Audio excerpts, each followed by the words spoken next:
জীবনে আপনি যতই সফলতাকে লাভ করুন না কেন, জীবনের প্রতিটি ক্ষেত্রে জিতে গেলেও আপনি কখনো আপনার সেই জয়ের উল্লাসে ফেটে পড়বেন না। কারণ আপনি যত জোরে উল্লাসে ফেটে পড়বেন, ঠিক তত জোরেই খারাপ সময় আপনার জীবনে প্রবেশ করবে। জীবনের প্রত্যেকটা সময়েই আমাদের সবসময় নিউট্রাল থাকা একান্তভাবে প্রয়োজনীয়। সব ক্ষেত্রে দুঃখের দিনেই হোক অথবা সুখের দিনেই হোক, আমাদের সবসময় নিরপেক্ষভাবে আমাদের জীবনকে চালনা করতে হবে। কারণ একটা দিক যখন হঠাৎ করে বেড়ে যায় না, তখন আরেকটা দিক কিন্তু ধেয়ে আসে সেটাকে নিচে নামাবার জন্য। আমাদের জীবনের প্রত্যেকটা ইমোশনই ক্ষণস্থায়ী। প্রত্যেকটা ইমোশনই কখনো, কখনো হঠাৎ করে বেড়ে যায়। আবার সময়ের সাথে, সাথে সেই ইমোশনগুলো আবার আগের অবস্থায় ফিরে আসে।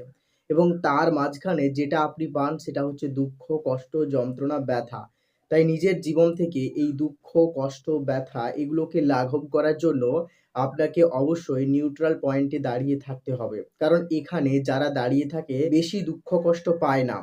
কারণ একটা মানুষ যখন নিরপেক্ষ থাকে তখন কোনো দিকেই সে ঝুঁকে পড়ে না। একটা মাঝামাঝি জায়গায় দাঁড়িয়ে থাকে। আর আমাদের জীবন ধারণের জন্য বা আমাদের জীবনের আবেগগুলোকে নিয়ন্ত্রণ করার জন্য আমাদেরকেও ঠিক একই রকম ভূমিকা পালন করতে হবে। তবেই আমরা জীবনে সামনের দিকে স্মুথ ভাবে এগিয়ে যাব।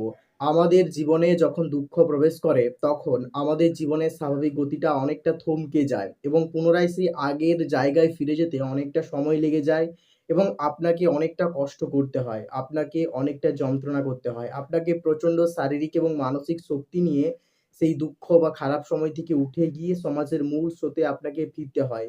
যেখান থেকে আবার নতুন করে জীবনের চলাটা চলতে হয়। জীবনে আকাঙ্ক্ষা ভালো কিন্তু উচ্চাকাঙ্ক্ষা কখনোই ভালো নয়। উচ্চাকাঙ্ক্ষা আমাদের জীবনের প্রকৃত সুখ, শান্তি এগুলোকে নিমেষের মধ্যে শেষ করে দিতে পারে। আপনার সাধ্যের মধ্যে যেটা রয়েছে সেটা পাওয়ার চেষ্টা করুন। যেটা আপনার সাধ্যের মধ্যে নেই সেটাকে পাওয়ার চেষ্টা করবেন না।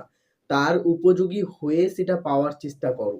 তবেই তুমি সেই জিনিসটাকে তোমার জীবনে পেতে পারবে এবং সেই জিনিসটাকে নিয়ে তুমি তোমার জীবনে সন্তুষ্ট থাকবে। আর যখন তুমি সেটা যোগ্য না হয়ে সেটাকে তোমার জীবনে পেতে চাইছো, তখন সেটা তুমি কখনোই পাবে না। আর এই না পাওয়া থেকে তোমার মন খারাপ, মন খারাপ থেকে দুঃখ এবং দুঃখ থেকে ডিপ্রেশন। এভাবেই প্রতিটা মানুষ দিনে, দিনে তিলে, তিলে করে ভেঙে যাচ্ছে।